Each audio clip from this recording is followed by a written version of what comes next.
Live streaming is on. And starting the live stream at 6:30 is going to be the only thing that goes right. Look at that! I just missed it just made it by a couple of seconds. So you had it automatically. You had it timed, huh? I guess that's working. No. I've done this enough that I was able to get all that set up in 3 minutes. So. All right. Well, since we got the live stream going, let's welcome everyone who's come here. Glad y'all could make it tonight. Tonight I'm in for a treat. I don't know about y'all, but I'm looking forward to Ben Francis showing us his Raspberry Pi cluster that has K3S, which is a Kubernetes implementation, more of a lightweight Kubernetes, as I understand it. But I don't know as much about it as I'd like to, so I'm glad you're showing it to us, Ben. Take it away. Okay, thanks, Chase. And right up front, I got to apologize to everybody because I have been hacking on my cluster for the last 5 days, and I can't for the life of me get it working. It was working before at one time, and I don't know. I think I hit the update button or something, but it is totally dead right now. So this is going to transition from a little bit about K3S to debugging the K3S. So if you got anything better to do at all, go do it, because this is probably not going to be all that. Hey, fun so live debugging? That's awesome. That's live, yeah, and I am not a whiz kid that can just get in there and type 80 words a minute and figure things out in a couple seconds. So it's going to be painful. But anyway, let me tell you a short introduction about what K3S is all about, as opposed to Kubernetes. So I am going. Let's see. I need to share the screen. Start up. Yeah, there we go. So,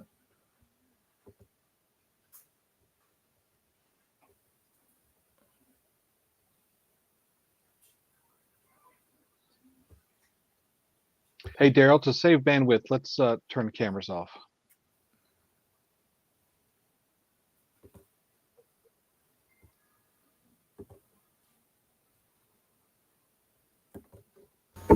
Thought it was off. Thanks, sir. that might have been a frozen picture that he put up.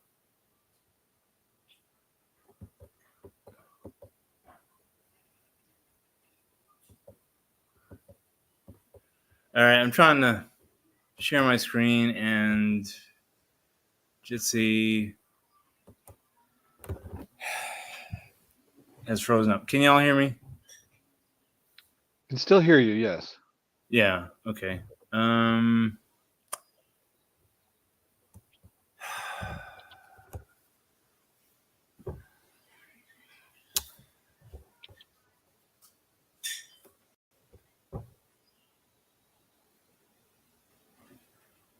I'm not on the fastest of computers, so it might be part of the problem here. I'm trying. As soon as I went to share screen, it just kind of locked up. Come on.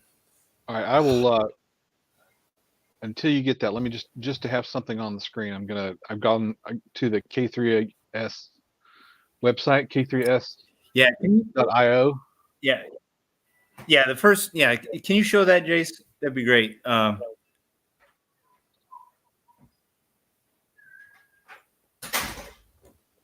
Can everyone read that? Yes.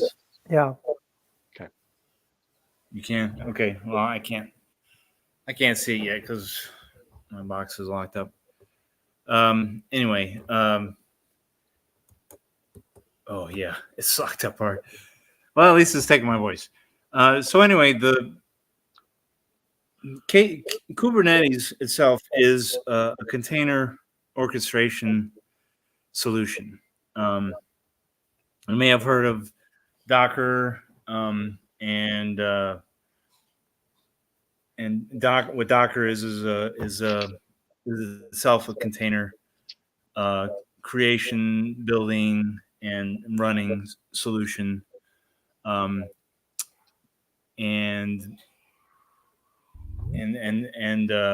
there is the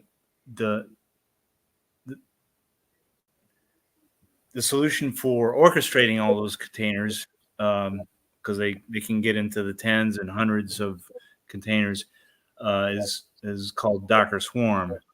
Kubernetes was created by Google, by a bunch of engineers at Google that said, "Hey, let's take what we know as the Borg and make it open source."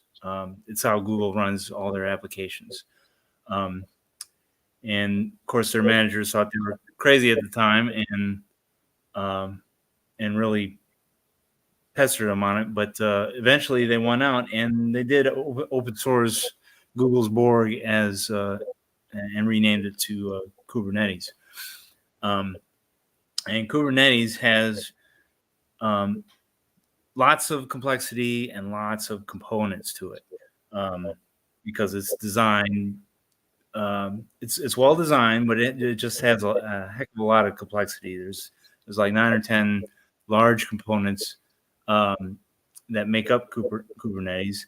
And if you are wanting to deploy a container orchestration solution on an edge network or in embedded devices, you don't really need all that complexity, and all that complexity comes with a cost of reduced security. For example, the secrets management in standard Kubernetes is implemented by a package called etcd, and etcd is nowhere near as secure as another solution like HashiCorp Vault or another Vault type product. So if you're looking for a lighter weight version of Kubernetes, it would be K3S, developed by the folks at Rancher. A guy named Darren Shepard was the lead technologist there, and so they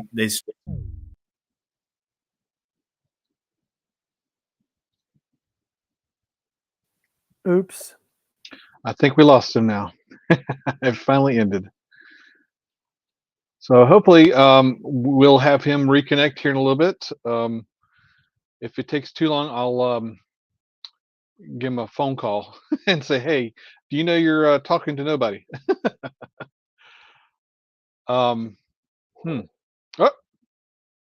nope, that's not him. I don't think.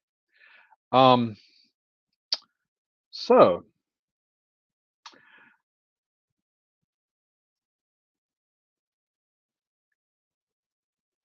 well, all right. So anyone with experience in Kubernetes would like to maybe vamp for time?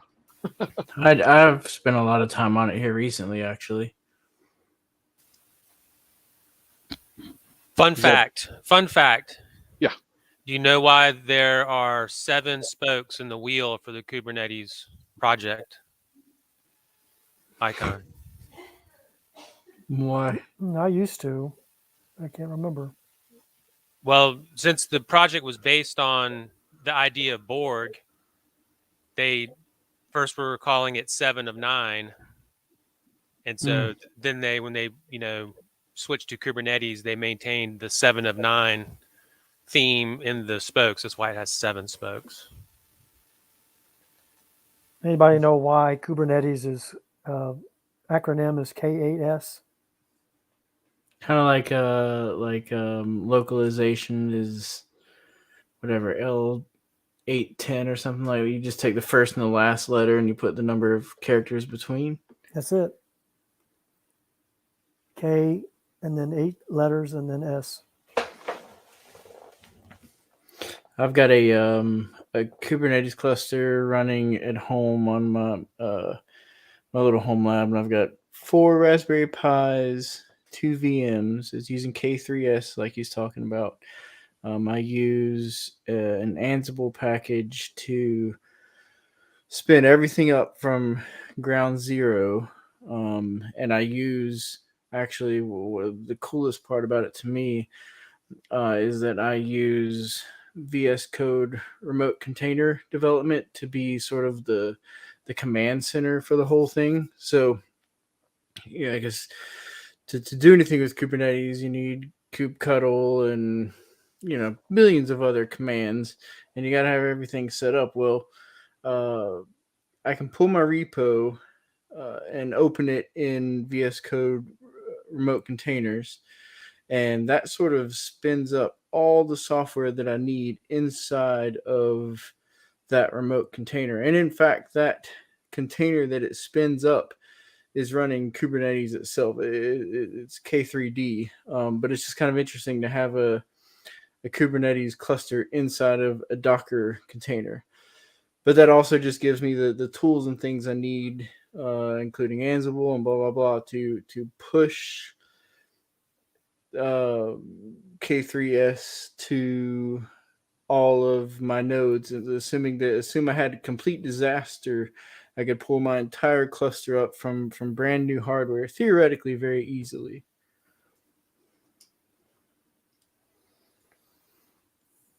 I've worked a lot with Docker containers, and I have a lot of several apps that run in Docker containers on the browser.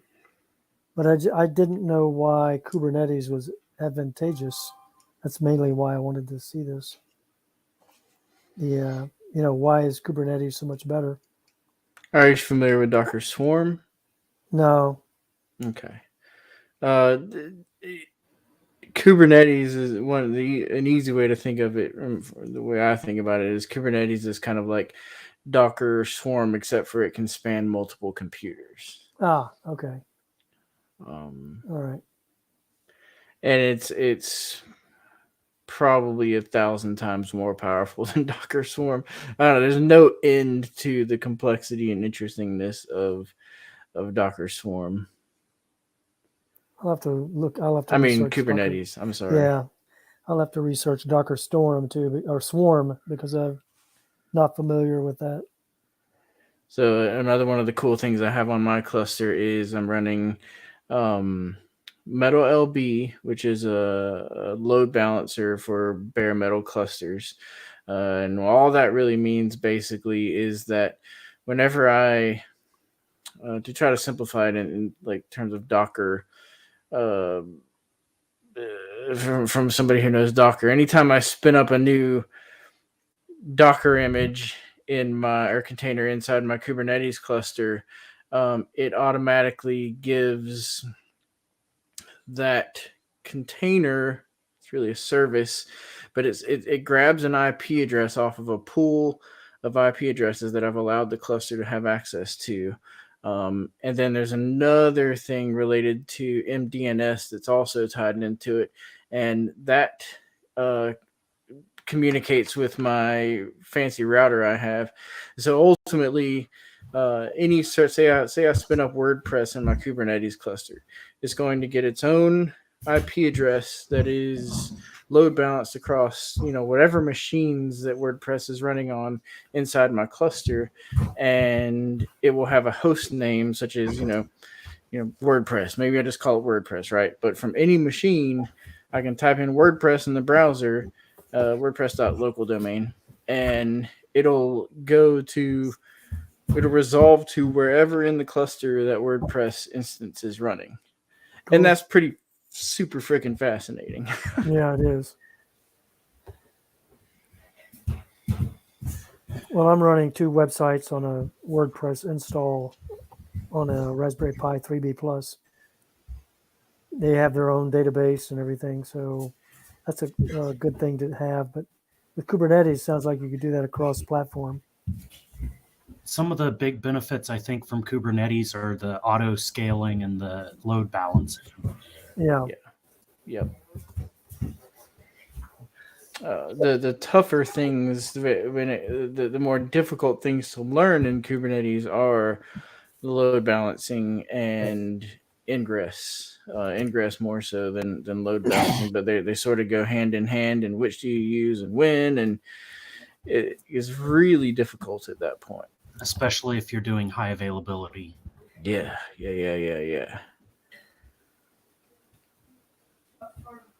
Well, how many Raspberry Pis do you have in your cluster, Alex? Me 4, and I've got 2 VMs.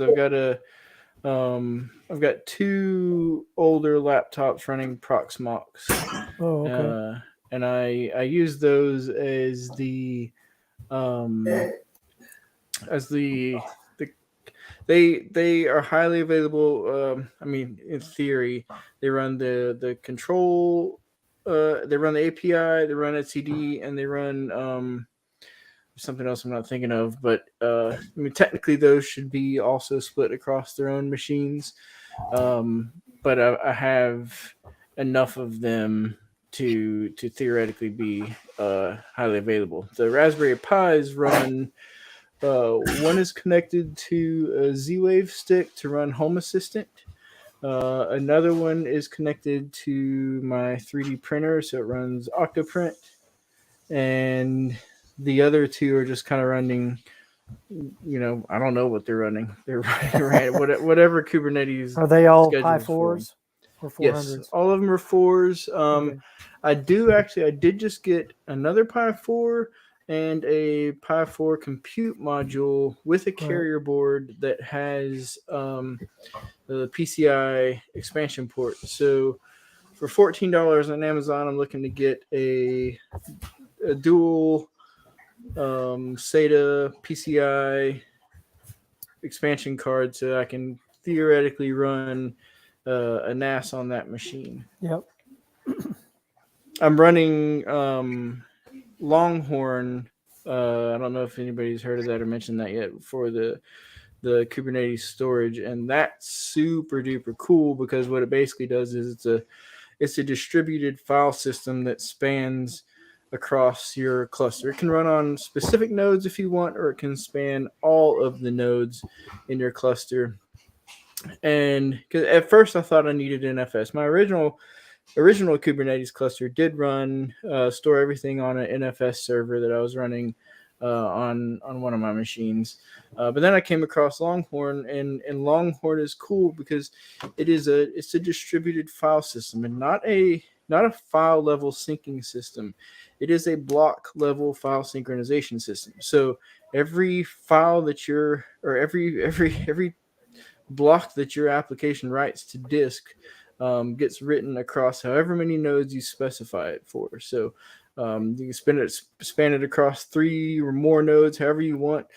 And then you have just the most ultimate redundancy local to your cluster. If anything goes down, doesn't matter at all because it'll just automatically start pulling that data from another one of your Longhorn nodes. And then it also has an automatic backup to offsite, so S3 or your NFS storage. It's really crazy. Well, I'm running a NAS off of Raspberry Pi 4 with Open Media Vault. That's running great. Are you doing that with USB? Ben, I see you back on. Are you able to share your screen? Do we want to risk it? Sure, why not? Okay. All right. I'm gonna try to share just an application this time. I'm just gonna try to share the terminal. And hey, thanks Alex and Dan and Mike and everybody, Nathan that were contributing just now. Appreciate that. Sure. Yeah, that's awesome. That I love presenting an audience that knows more than I do. All right, so can you all see my screen? Yeah, can you maybe make it larger? Make it larger. Oh yeah. Okay. All right. There we go. How about that? Maybe 1 or 2 more. There we go. There we go. Okay. That's good. All right. So I wanted to get the status of the system to see what is screwing up my cluster, and apparently nothing is. It's all me. Even System D is working. There's just everything in the world is going wrong. But it's So been running anyway. for 52 years. That's kind of weird. Yeah, isn't that?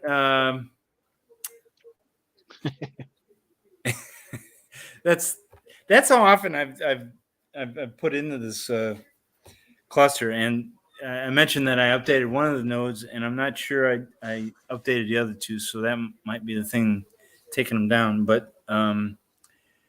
But the main That's problem. epic. Okay, sorry. That's epic. Never mind.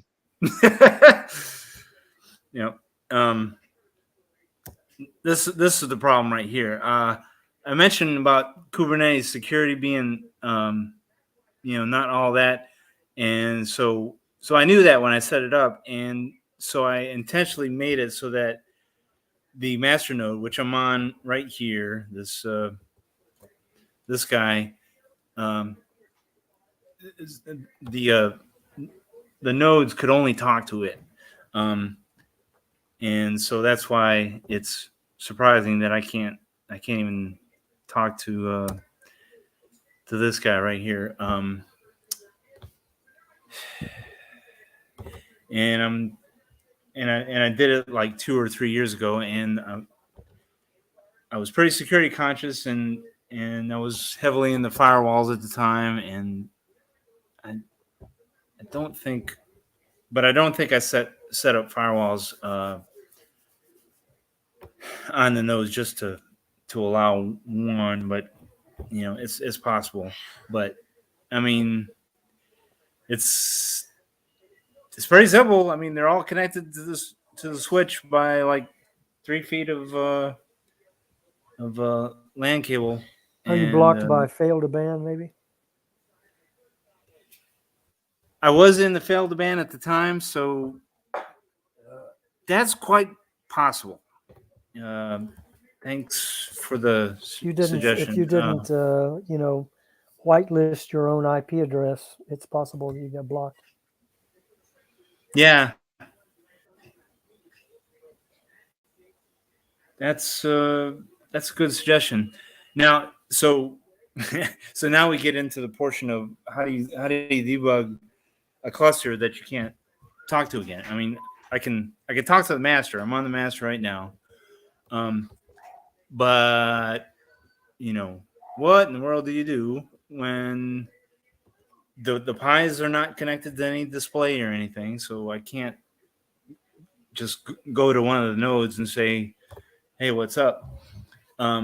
So the only thing you can do is take the SD card that has the operating system out of one of the Pis and put it in a computer that you got a display on, which I've done. And so if we go to Linux and do a ls on the SD cards, at least in Ubuntu, they show up as MMC devices.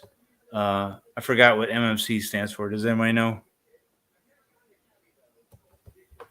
No. Multimedia chip, I think. Multimedia card. Something like that. Yeah. So anyway, the root file system. The boot file system is on that one, I know, and then this one is where the root file system is. So if we do the mount command, and we can see that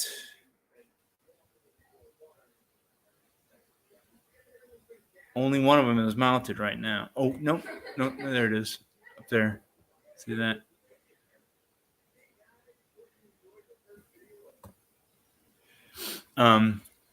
So that's how the so I just got two partitions, nothing real fancy, not separating var from root or anything like that.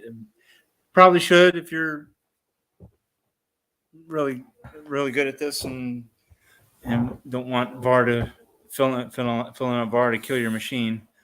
But but there's other ways to do it as I'm demonstrating. So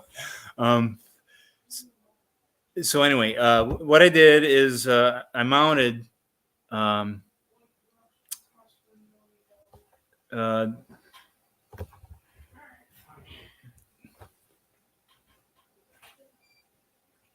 or I thought no, I had to reboot, so I've lost the mount now. So if I look in media, username, and rootfs, can I access no such file directory? Okay, is it not there? Yeah, it's there. Okay. Wonder how it's media van rootfs. Did I have a typo? I don't think you have media mounted yet. But it is mounted. If I go back, if I see the little mount icons here, boot and rootfs is totally mounted. We're just seeing your command line. Oh, you are? Okay. Sorry. Okay. So I was looking at the file manager, and it's showing them as mounted. And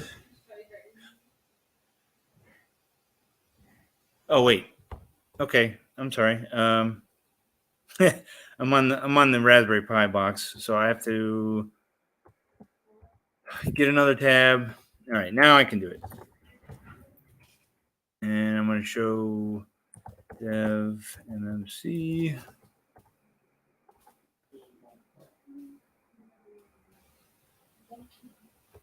Yeah. So this is my laptop, and I've got the SD card mounted in here.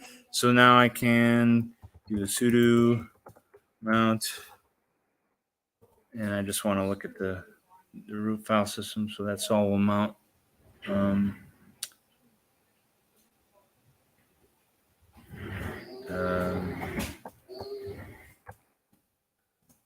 To media rootfs. Already mounted. Oh, okay. So all I had to do was just do an ls on that. Yep. And so that is the SD card for my the 101 Raspberry Pi. It's they're all Raspberry Pi 3s, so they're not Pi 4s, screamers or anything like that. Just what I had laying around the house 3 years ago. And as far as the SSH,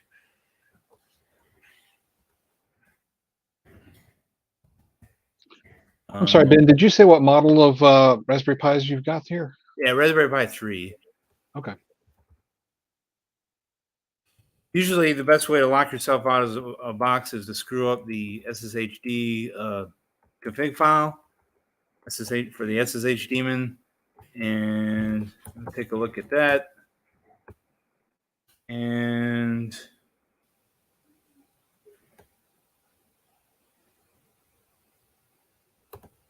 I'm looking for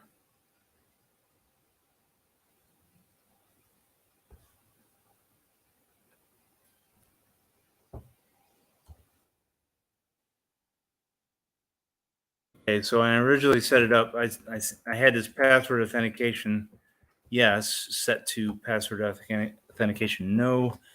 And the only way to log into the node was through a key. But now we're debugging, so we change that to yes. And then I have to give the Pi user a password so that I can log into it. And that's a whole nother thing. And so to do that, you have to do a chroot operation where you want to change your root to that path right there, and then run a password command as if that was the root file system of the box that you're currently on. Ben, would you mind making that large again, please? Oh yeah. Sorry.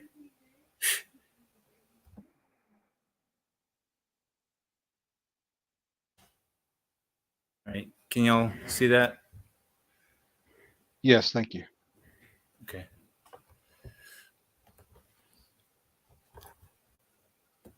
Do the same for. Oh, yeah. That's big. Okay. And if we go to the bottom of the file, this is all boilerplate stuff.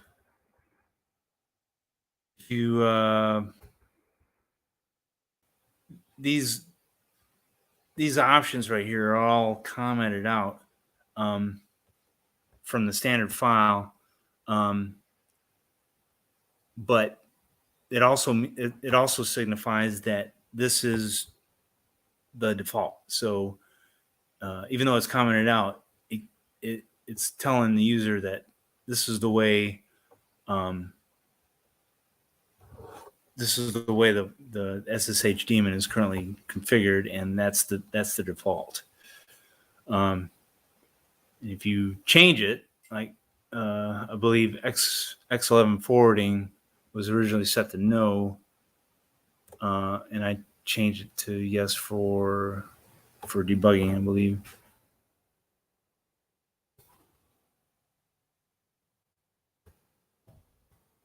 The main thing is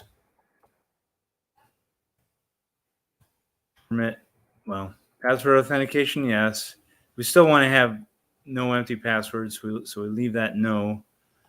And now I just have to give it a password. And I can't run the regular password command like this because this is going to change it on my laptop, and I don't want it to change on my laptop. I want it changed on this root file system right here. So let me do a quick search. Nope, I have not chrooted from my account. See if I've done it from root. Nope. Well, that's fun. All right, get back out of there. So I can never remember how to do the chroot correctly, so I always go to. I think it's just sudo chroot and then the path. That's correct, but I don't think the password command is going to work. I mean, we could try it. Let's see what happens if we just do that. Sudo chroot, and copy that, paste. Yeah. Interestingly, that's the error I got before when I did the chroot. Well, I thought I did it correctly, but I get this exact format error, and I don't know how to fix this one.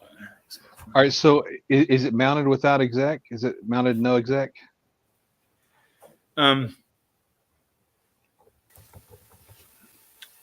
Isn't a Pi a different processor than what your laptop's running on? It's Yes. probably binaries compiled for ARM, right?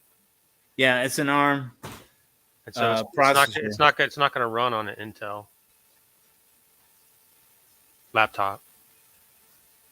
Well, that explains it. Yeah. Who is that? Alex? This is Mike Savage. Oh, hey, Mike. All right. Nice to meet you. Pleasure. So,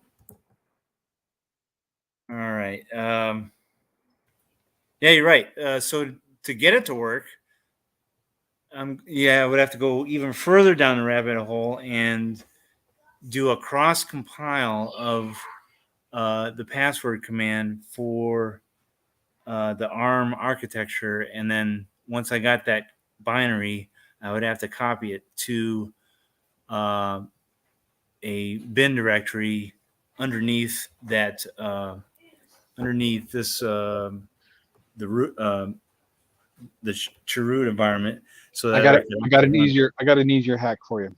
You do. All right. Yeah. So have you got a Pi user on your laptop there? No, I have it on my all right, create a user on the master right here. I got a Pi user here on the master. Okay. Look in the etc shadow file for grep it for Pi. Grep Pi etc shadow.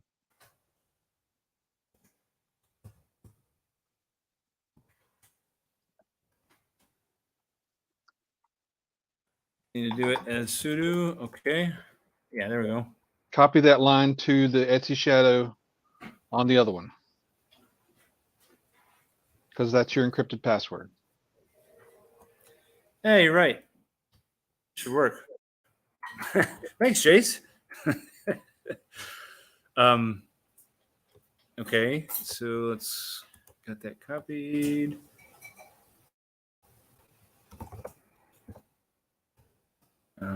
No, I can't do that. I can't do redirection with sudo. I'll just do sudo pi.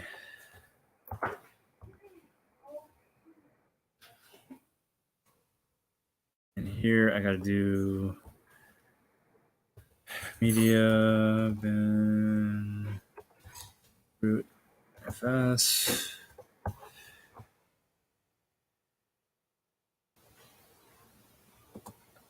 Hide that. The shadow. I wonder if I can do this. Hey, look at that. Go to the end.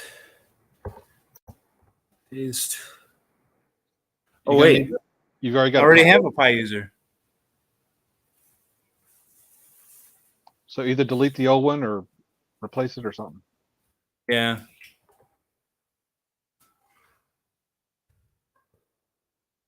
Okay.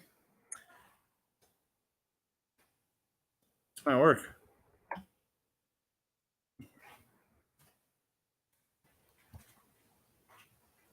Does anybody know if I need a new line at the end, or it shouldn't hurt, right? I don't think it matters. It doesn't matter. I've been in environments where it did. You could always exit out, so don't write it, and then go back into it and just replace that line and not add it to the end. If you're worried about that. I'm not worried about it. I think Jace is right, so we'll just go ahead and write quit, and it should be fine.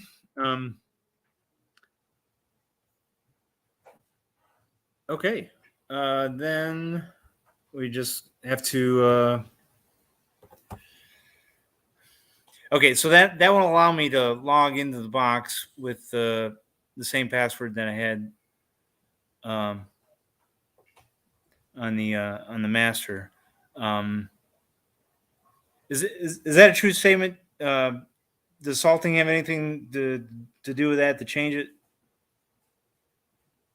Would that screw it up, Jace? Do you know? I don't. I like I said. I think that should work. Yeah. Okay. All right. Then. All right. Well, we still have this. We still have this problem right here. That can't get to the box. So let's assume that fail to ban is the thing that is preventing me from talking with the box from this master. So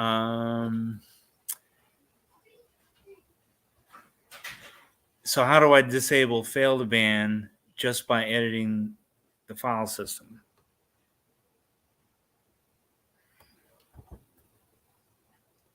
I could. Let's see. That I can't remember.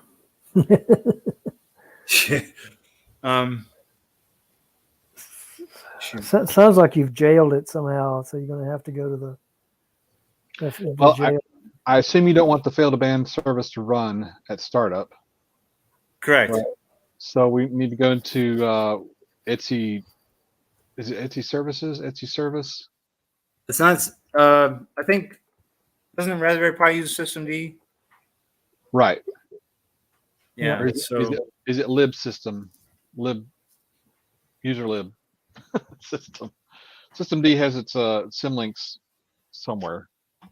System. Yeah, this is it. And then 280 possibilities. Let's say no to that. And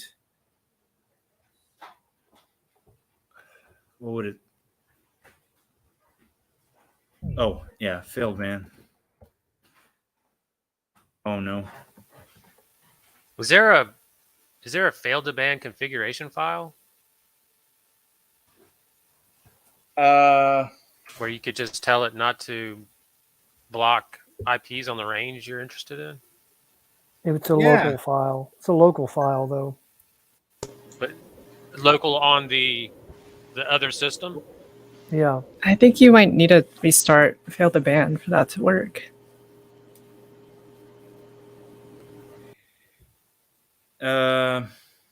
Yeah. I'm just not following the logic and how getting it systemd is going to change it on the other box. I'm looking for the systemd unit file and no such. All right. So I could just delete the systemd file so that fail to ban doesn't run. That's kind of what I was suggesting. Yeah. Why don't you just stop the fail to ban service using systemd? But I can't connect to the box. I have the file system of the box, but see. Yeah. This master. Well, it's going to be starting up as a service anyway. So, and you have the file system, edit the fail to ban configuration file that handles what IPs get blocked. Yeah, that's a known quantity, right?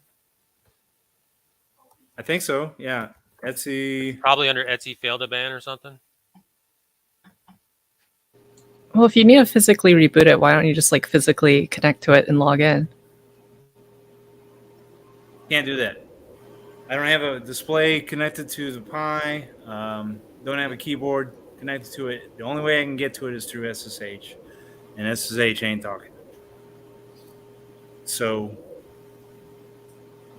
yeah, giant tire fire. I could almost guarantee you that's what it is because you've probably got an SSH jail in fail to ban and it's blocking you. So you'd need to be able to turn it off or unblock. Yeah, I like that theory.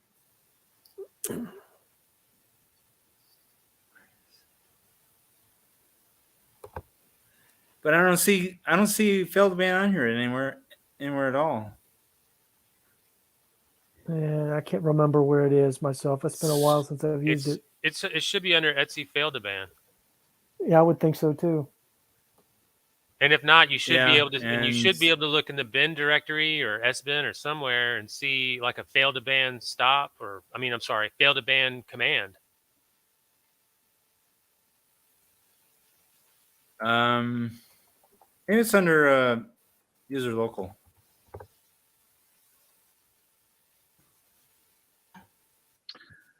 Ben, I think for right now, let's just disable the or get rid of the .service file.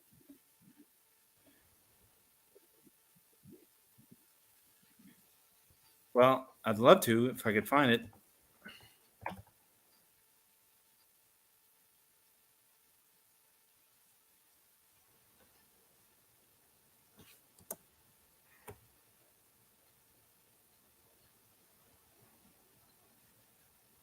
I don't think it's running. I mean, where else? If systemd is running it, it should be. Yeah, I agree. I don't think it's running. Did you set up firewall D or IP tables or anything on it? I was a big fire. EB tables. Yeah, I was a big IP tables fan at the time, so that's a good guess. Can you check I think it's network something? I'm just saying EB tables is right there in his service listing. Etsy. I haven't heard of EB tables. IP tables I was a big fan of at the time.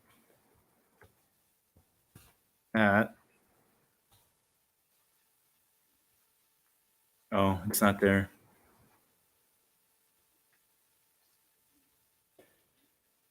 IP tables. Nope, it's not a.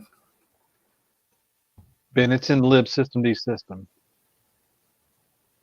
Lib systemd. Yeah, that's where I was looking. I was looking for failed ban. Are you talking about IP tables? Yes.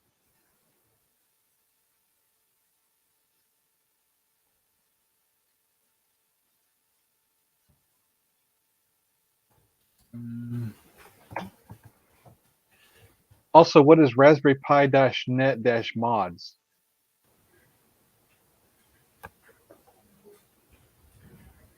I don't know. Did you see it somewhere? Yeah, it's in this list right here. Oh.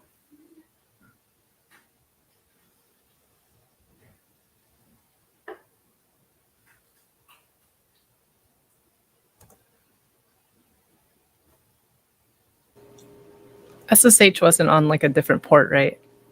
No, it was just standard. Well,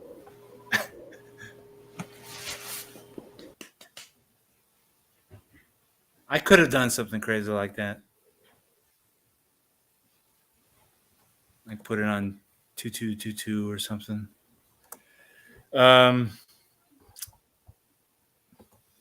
Well, and if SSH is your only interface into it, you may have a bad Ethernet card and not know it. You know, it could be any number of things. It could be a bad port on your switch. It could be SSH is broken. You know.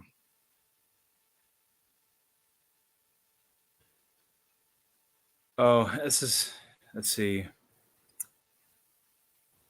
Isn't it an option where I got to say port 2222, something like this?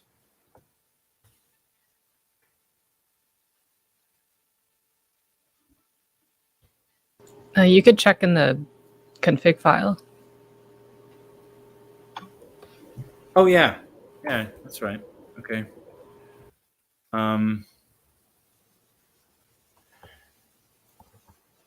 So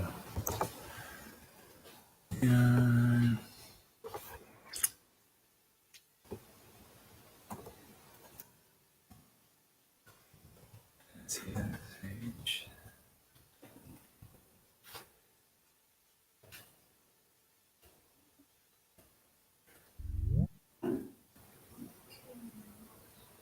No, it's in the beginning. No, GG. All right. Port 22. I didn't change that.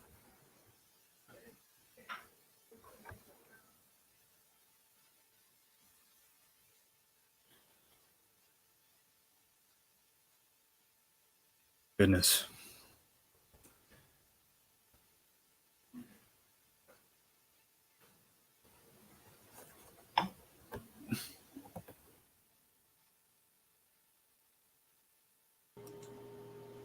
I also like to check like if the certs are correct or something. I have to check if the what? He's not checking certs because he's turning on password auth. Well, like how he gets into it normally. Right. Because like if the permissions got messed up or something, then it could error out or something. An idea.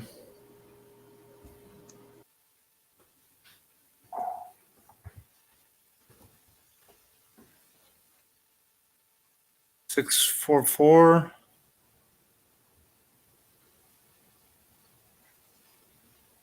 That looks normal to me. Maybe this should just be 600.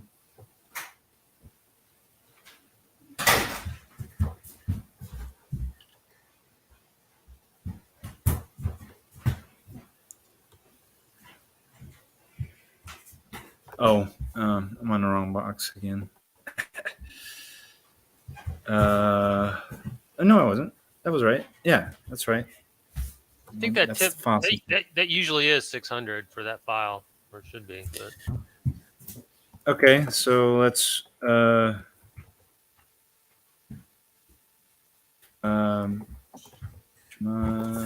600. That'd be funny if it was something silly like this. Or I was talking about like wherever your root certs are, or like the certs used to connect. Oh, the root certs.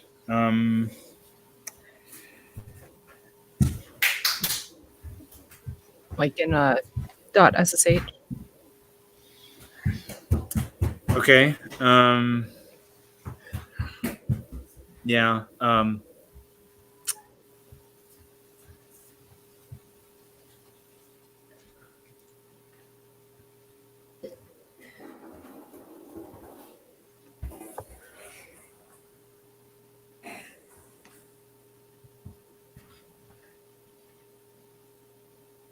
Wait.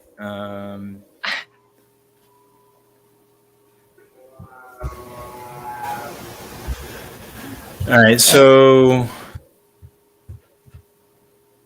here is the preferred key from the Kate's master that I wanted to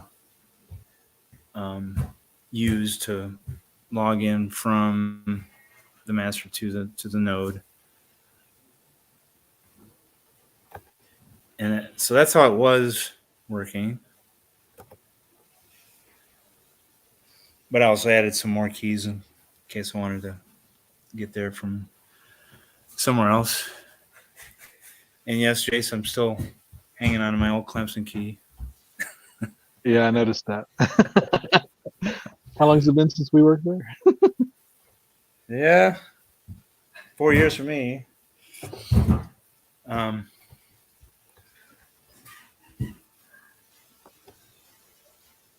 All right, so now I guess you just got to mount this in the other Pi and see if what we've done so far works. Is that right? Well, I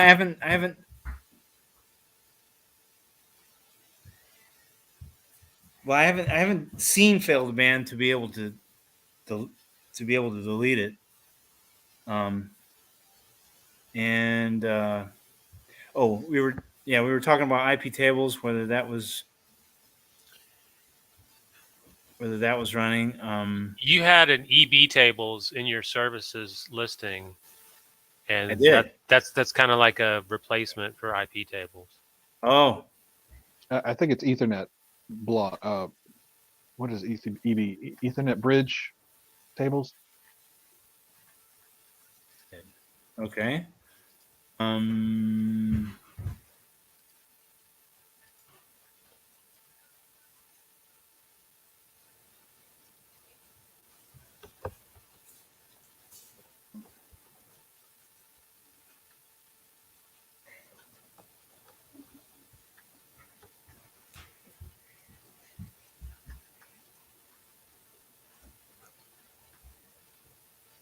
Does this thing have an Etsy what is it, OS release, or what release is this actually? Or is it Linux, or is it Linux release? How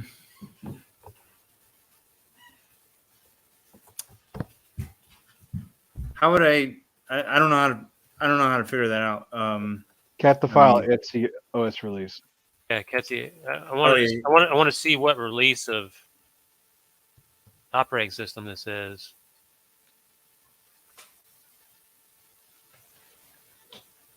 So it's yeah. So we need to see what Raspbian 9 comes with as far as like firewalling. All right. I know you can't see, but I'm searching for that.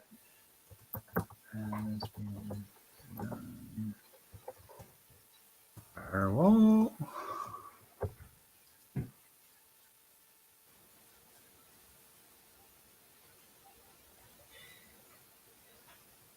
Is there a built-in firewall? Okay.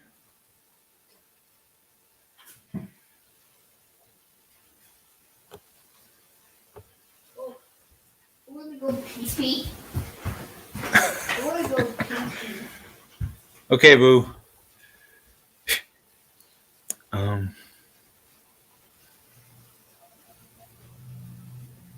Is there a built-in firewall? It looks like it's using NetFilter. Yeah, that's just the Built kernel. into the kernel, and you use IP tables to configure it. Yeah. And so, is there an Etsy sysconfig directory on the Pi? I'm on. Well, Look on the one that, not this one. Look on the one that we're wanting to look at. yeah. Look in the Etsy sysconfig if there's a IP tables config file there.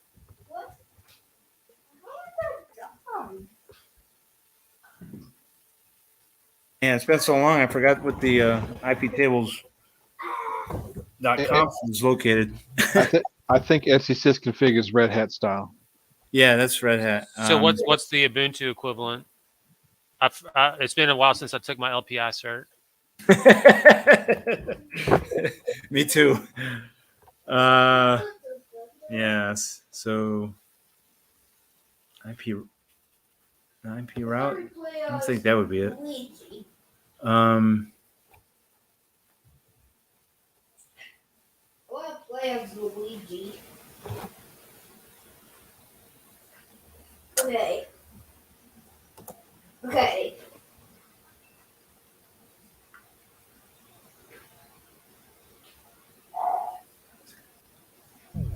Just do a find. Oh. Just do a find for IP tables on the file system or under Etsy.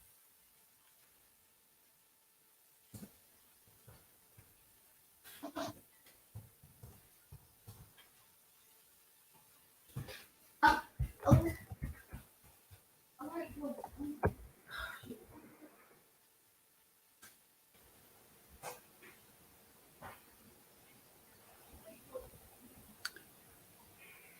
Can you scroll up?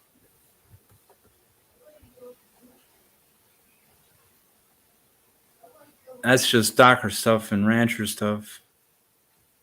So these. That's not the config. I don't. Somebody mentioned EB tables. That's the Ethernet bridge. I don't think I would have known about that.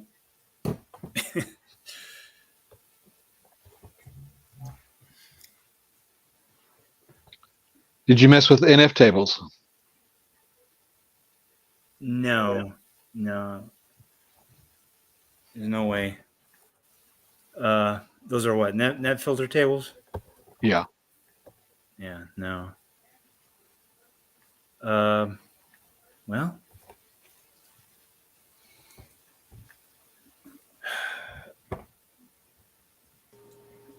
Did the IP address didn't change, right? right. Yeah, and that's a good question. I do know